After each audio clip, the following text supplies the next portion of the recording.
Well, good morning, everyone that's joining us. I'd like to welcome you to the non-applicable clauses, permissible exclusions, exemptions webinar, developing a better understanding of what can and cannot be excused in an audit assessment.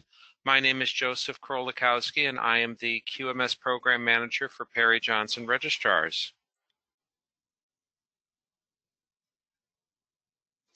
Couple of notes for everyone. All of our participants today are on mute, but we absolutely want to address your questions if you have any. Please utilize the question portion of the dashboard. We will address your questions at the end of the presentation.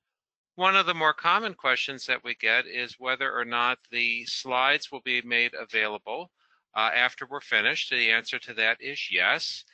They'll be posted to our website at www.pjr.com for download. Also, if you'd like to rewatch this webinar with live voiceover, it will be posted to our YouTube page, and that's also accessible at www.pjr.com. Our topics for today, we're going to be reviewing what non-applicable clauses, what that term is, what it's all about. We're going to explore what the high-level requirements are that apply to this issue. We're going to discuss what outsourcing is. That's really a primary factor in this discussion, in this situation. We'll also review the requirements from the ISO 9001 standard.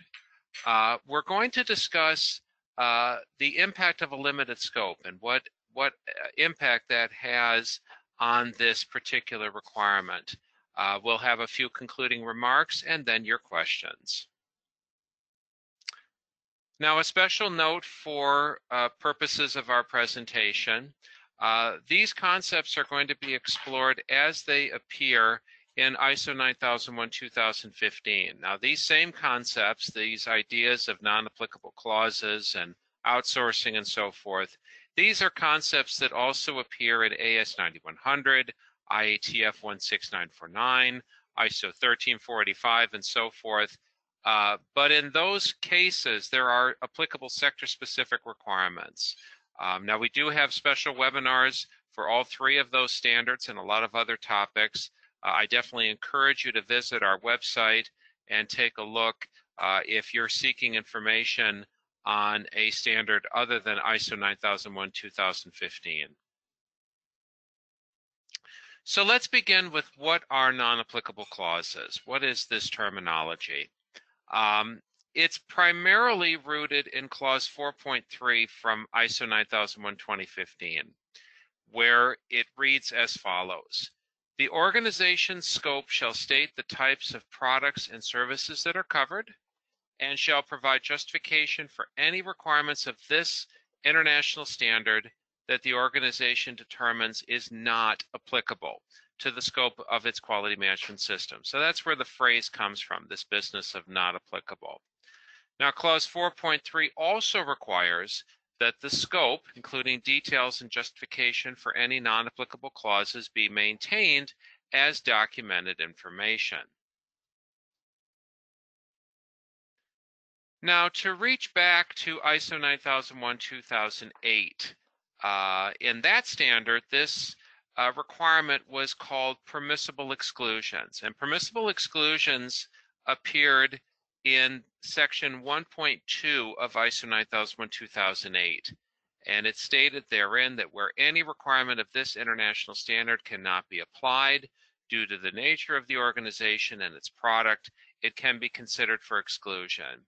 Now, ISO 9001-2008 took it a step further in adding a requirement for its quality manual in section 4.2.2a, which stated that the quality manual had to have a listing of any exclusions and provide a justification statement for those exclusions. Now, of course, ISO 9001-2015 does not have a quality manual requirement. Many organizations that are certified to ISO 9001-2015 still have one, of course.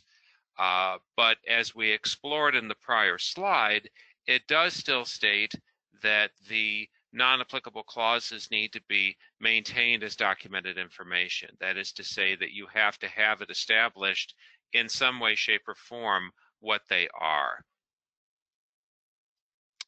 So for this presentation, we're going to be referring to permissible exclusions and non-applicable clauses under the innocuous term exemptions. I think exemptions is a term that everyone can understand and can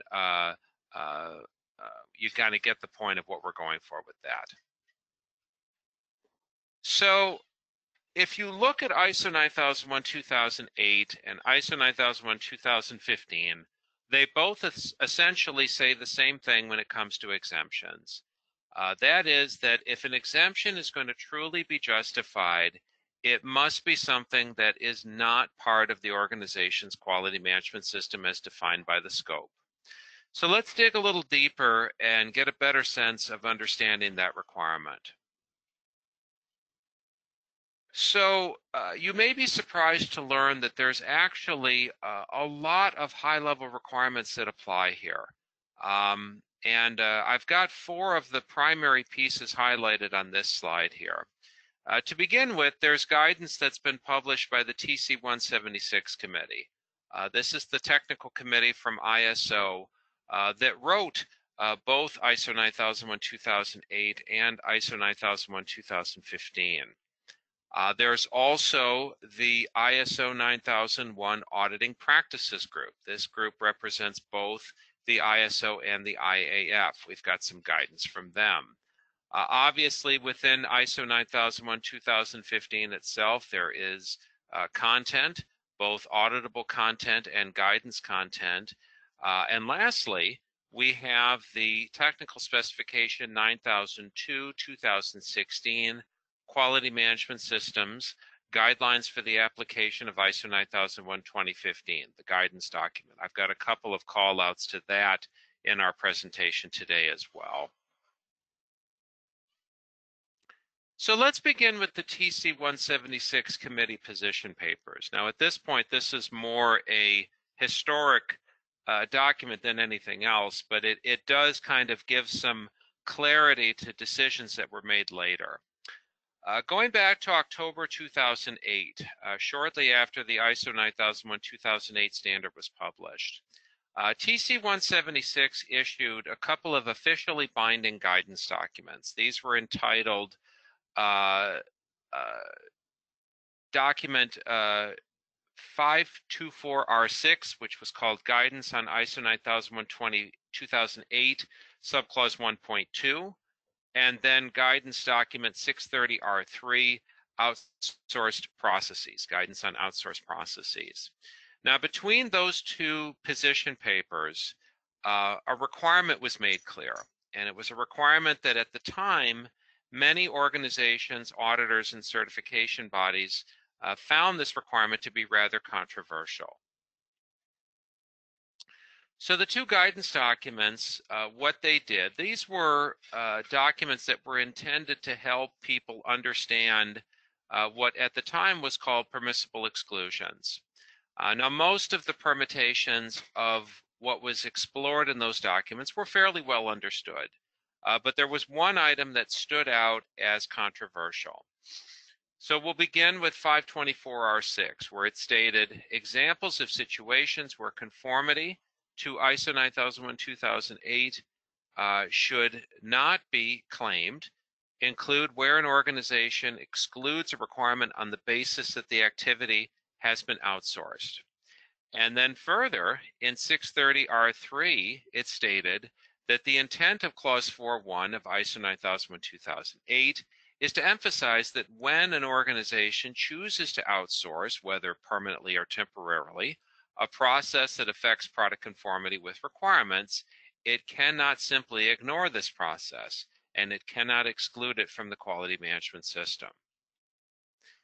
So to put that in plain English, any exemption that is rooted in outsourcing is not an acceptable exemption, and it should result in a nonconformance in the context of the audit. Now, this is the committee that wrote the standard. This is what they intend as far as an interpretation of outsourcing, and how this reflects on what can and cannot be claimed as an exemption.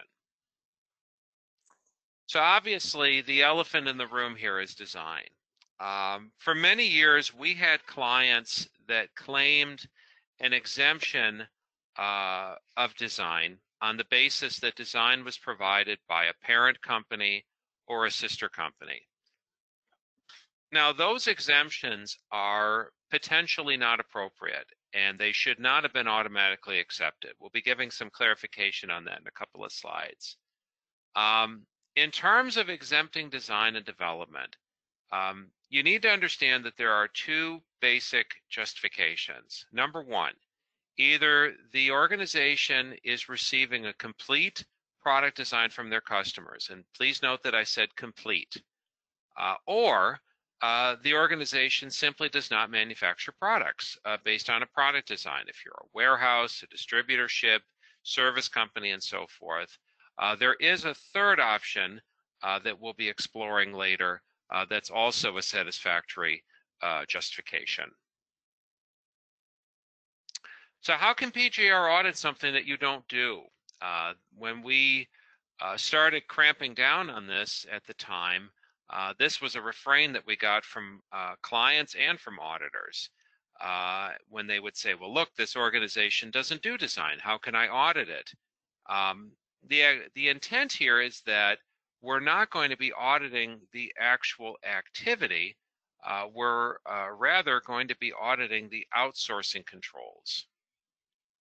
So what is outsourcing? Now is a good time for us to explore what's meant by this term. Outsourcing is officially defined in the ISO 9000 document. This is the Fundamentals and Vocabulary document, of course, as follows. Outsourcing is to make an arrangement where an external organization performs part of an organization's function or process. Now, it's important to note that the phrase is worded with the inclusion of the organization's function or process. That means that the organization still has ownership of that function or process, even if they're not doing it in their facility. And this is given further emphasis in the note that appears right after the definition. An external organization is outside of the scope of the management system, but the outsourced function or process is within the scope of the management system, and therefore subject to audit, and therefore subject to being relevant when we're deciding what can and cannot be claimed as a permissible exclusion. So what are some things that are commonly outsourced?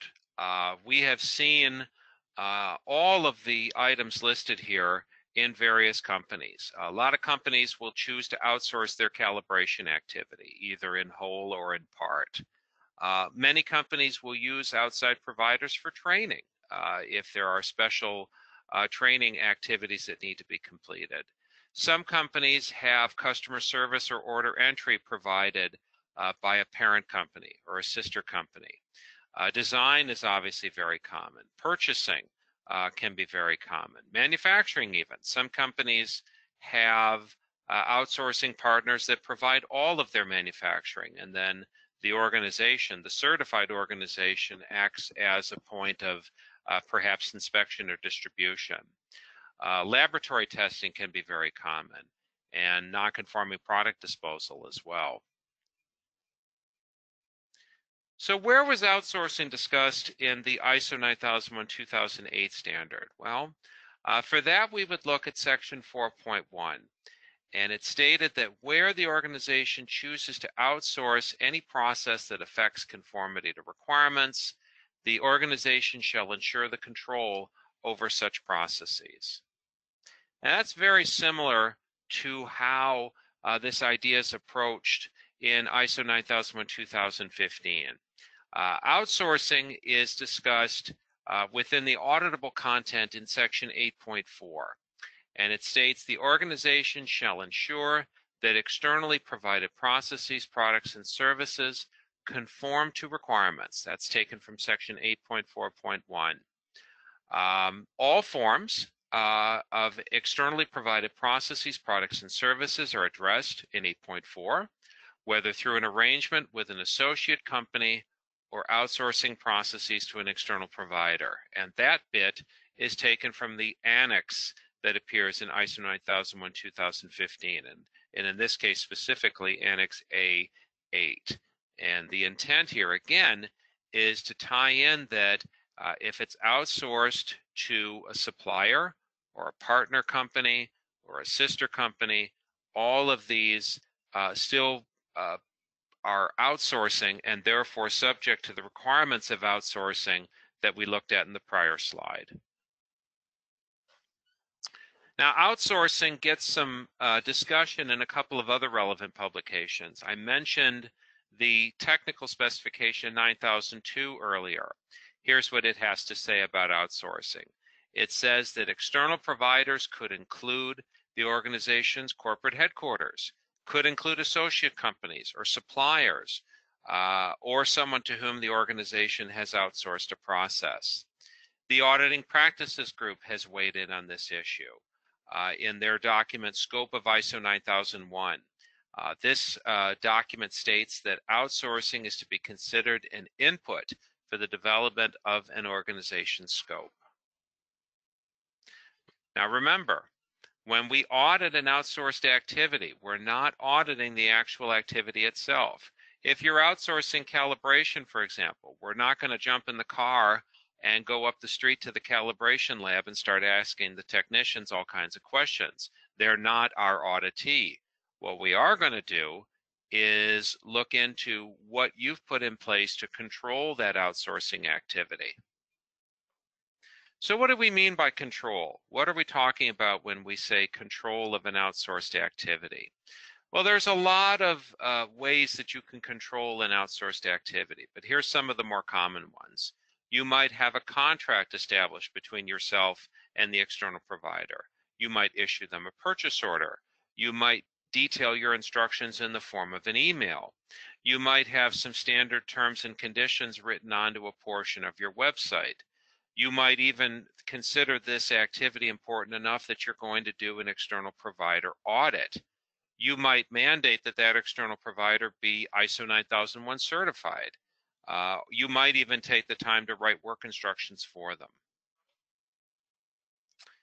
So, for example, let's consider the case of a company that chooses to outsource their calibration. What is the auditor going to review? We're going to review the contract issued to the calibration laboratory, assuming that they have one. We're going to look at the calibration records that were issued by the calibration laboratory, and we're going to review the gauge labeling that was applied by the calibration laboratory. None of these equivocate to a review of the actual calibration or verification activity. In this scenario, none of the applicable clauses from the standard that pertain to calibration or verification, section 715, would be claimed as an exemption. All of 715 would be applicable in this situation, even though 100% of the calibration and verification activity is not done in-house. Now, I always like to mention to folks that ask about how do we get into a situation where we're raising questions or concerns. Always remember that our auditors and members of our executive committee, we have to look at all of the available evidence in reaching our decisions. And one of the things that we look at very commonly now is the organization's website. It is absolutely admissible as audit evidence. Now, when we review the website, we're looking for a couple of key things. Number one, does the website appropriately reference the organization's scope? And number two, is it discussing design activity if the organization happens to be classified as no design? Now, let's say that we happen to find evidence of design being discussed on the organization's website, and they are classified as no design. The explanation that we're going to get is typically going to fall into one of a couple of categories. We might be told, well, corporate provides the designs. Well, we've learned now that that isn't acceptable. Well, we don't really provide design. We just want to attract potential customers by saying that we do. Now, PJR certainly understands the desire to grow a business, but unfortunately, this is not acceptable either.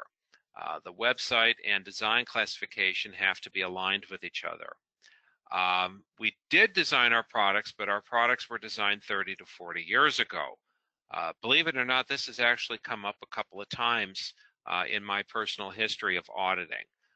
In those situations where it has come up, typically we have the organization put some kind of verbiage to that effect on the website so that it aligns with the certification designation that we've awarded. Now, there are going to be situations where an organization is claiming an exemption and it's rooted in the fact that they have a limited scope. Now, the majority of our clients, their intent is for their entire operation to be included in the certification, everything inside the building. We have had a couple of cases where the client wants to have a limited scope, whether it be for financial or for other reasons. Now, where that is the case, it is possible that a portion of the standard can be considered for exemption that would not have been possible in a full scope situation. Let's take a look at an example of that. Let's say that we have an organization that manufactures clothing for industrial and commercial markets. For purposes of this example, let's presume that there are two primary product lines, leather goods and polyester goods. Leather goods are for industrial application, polyester goods for commercial application.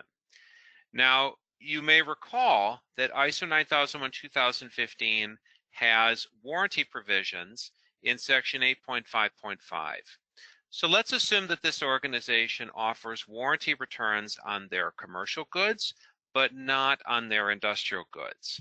So if this company was to only pursue ISO 9001 certification for their industrial goods, for their leather product line, in this situation, it's possible that they would be able to claim a full or partial exemption from clause 8.5.5 because they do not offer any warranty provisions on their industrial product line, the product line that is actually included in their limited scope of certification.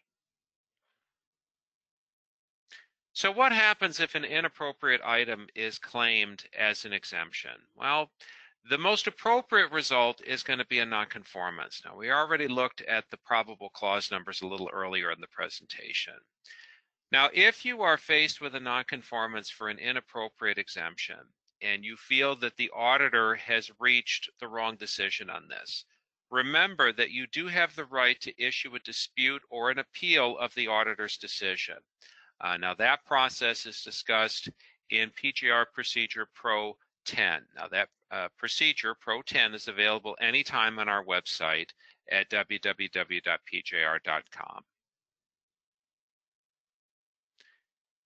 So with that in mind, I want to introduce to you our newest design option. Back in 2017, we rolled out a new certification option for clients who receive some or all of their product designs from a parent or affiliate company. Now, that option is referred to as full design outsourced. Now, for a company to be classified as full design outsourced is going to mean a couple of specific things are going to happen. Number one, the audit time is potentially going to be calculated in the same manner currently used for a company classified as no design. I'll be giving you a little clarification on that in a few slides. Any organization that is classified as full design outsourced cannot claim any part of the relevant design section of the standard as an exemption. So if it's ISO 9001:2008, you cannot exclude any part of 8.3 if you are full design outsourced. And also, if you, when you receive your certificate, it's going to indicate that design is part of your scope. And we've got ways of wording it so that it's obvious that it's being outsourced. Now, when we rolled out our new classification option, we reached out to the ANAB to make sure that we had their blessing on this process. Now, the ANAB generally indicated that they felt what we were doing was appropriate, but they emphasized rather pointedly that the controls still have to be applied to outsourced processes and that our audit had to include assessment of those controls.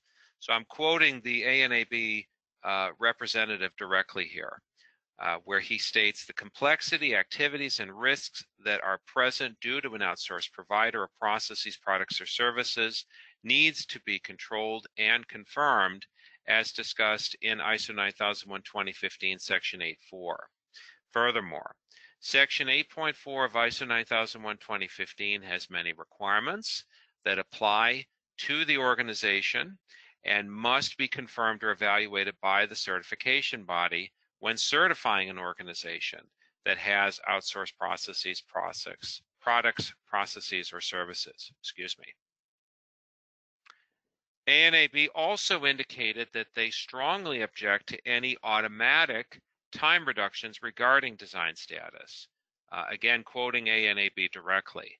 In all cases, the certification body is required to clearly, effectively, and realistically justify and document justifications for any adjustment in audit time, whether it be an increase or decrease, from the established IAF MD5 audit day tables. So in other words, PJR cannot be expected to initially reduce audit time for a classification of full design outsourced unless our auditor has been on site and provided assurance that the controls applied to outsourced processes are mature, highly effective, and can be assessed with no added audit time. So we now have 4 classification options pertaining to an organization's design status. Let's go ahead and review what those 4 options are. To begin with, of course, we have full design. This is for an organization that is responsible for the design of at least one of the products that they manufacture.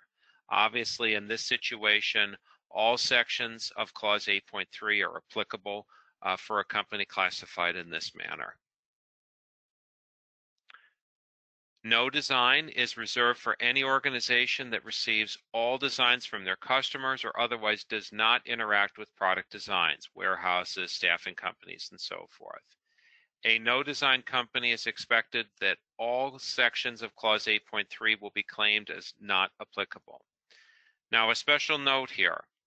If an organization is receiving product designs from a parent or affiliate company, but does not have any responsibility for product design and does not advertise or otherwise represent that they are responsible for product design activity, they may also qualify for classification as no design.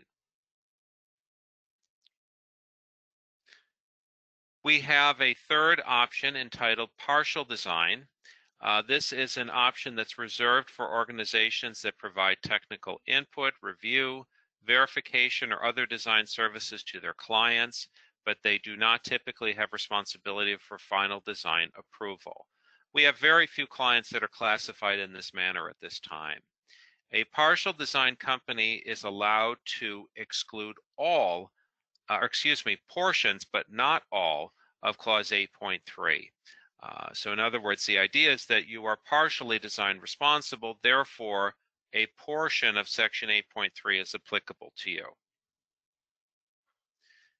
We've already discussed full design outsourced at length, but here's the official definition.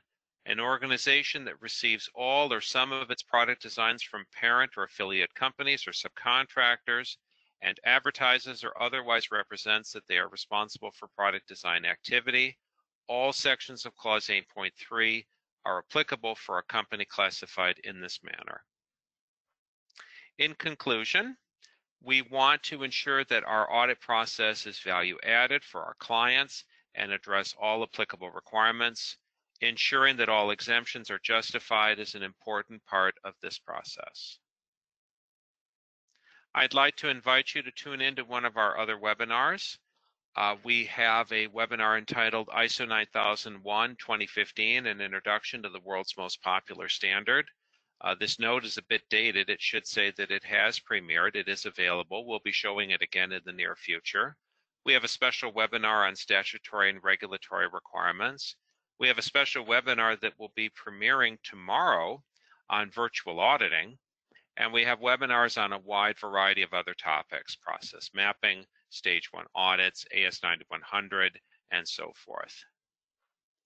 If you'd like to keep in touch, the best way for us to do that for you is to have you opt in for updates. If you go to our website at www.pjr.com, go to the bottom of the page, enter your email address in the provided space and click subscribe. You'll be automatically entered for special updates on points of interest, upcoming webinars, and other items. I do thank you for your time today. I'm going to go ahead and unlock the question portion of the dashboard to see if we have any questions today. Okay.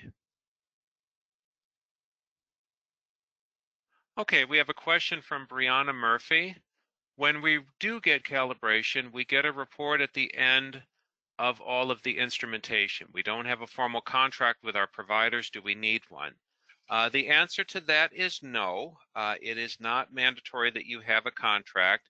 What the auditors would be looking for would be what was the manner in which you communicated your requirements to the calibration provider. Was it a purchase order? Was it an email?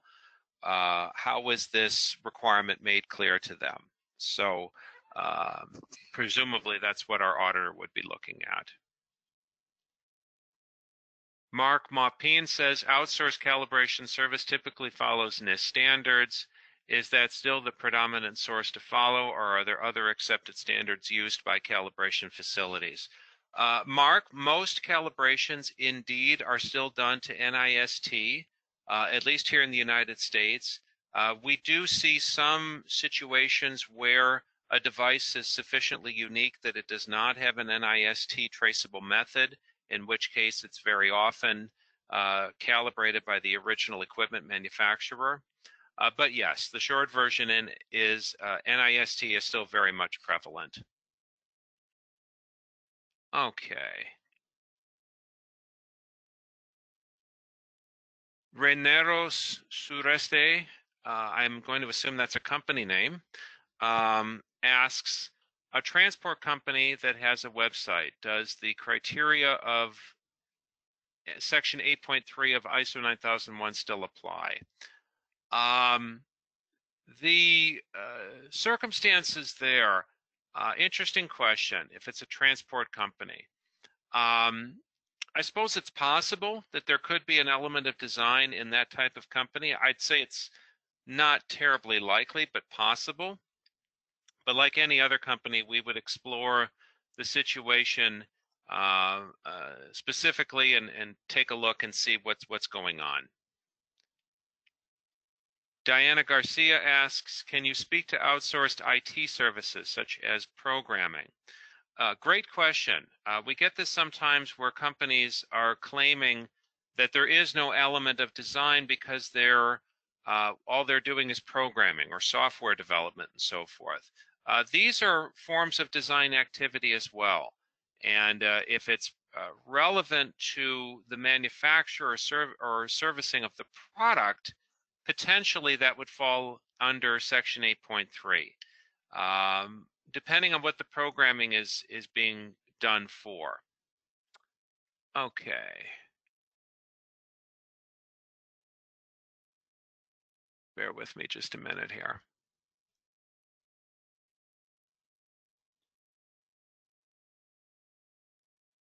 Okay, we have a question here from Ava Jackson. Can you discuss restrictions on for reference only for tools?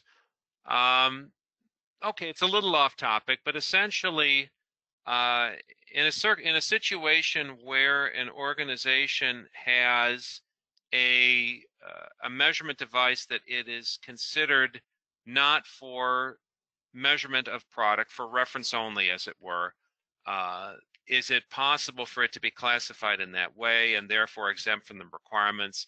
Yes, that is possible. Obviously, it is subject to confirmation during the audit process.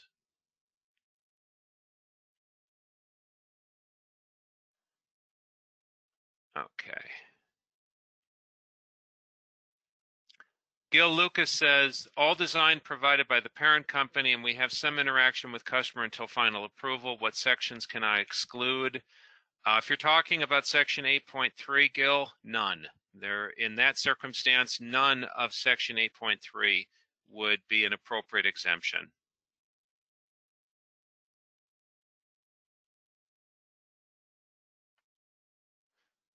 Josie Bautista, we design our tooling to make our parts. The design of the parts is coming from our customers. We do not have design authority to make changes to the parts, and we have never claimed design activity. Josie, in that situation, what is going to be key is the manner in which your scope has been worded, the certification scope. If the tooling aspects are part of the scope, then the design of the tooling aspects would be part of the scope. We've had this situation before where the organization develops stamping tools and so forth to a customer print. Again, the deciding factor is the manner in which the scope is rendered.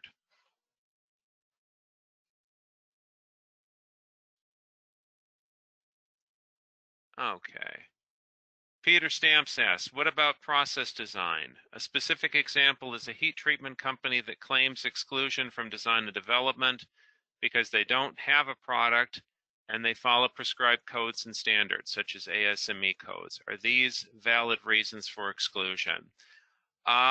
In that circumstance, it is certainly possible that the design aspects could be exempted. Again, it comes down to how the scope is rendered and what the organization has put in place to justify that they did not design a process. But given the details you provided here, that sounds like an acceptable exemption.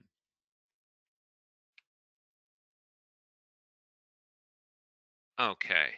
Mark Grassi asks a two-part question. What if the website has development in the description but is fully exempt? Our services focus on research, development, and quality control of our clients' products, exclusively for our client.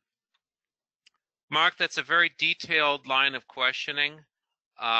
If it's development of products for the customer and development is part of the scope of certification, I find it questionable that design would be exempted in that circumstance. Obviously, that would require an in-depth review with an auditor to make a final determination. Any other questions today? All very good questions, especially for less than 50 participants. Okay, well, I want to wish everyone all the very best. Stay safe out there, and we'll see you tomorrow, perhaps for the virtual auditing webinar.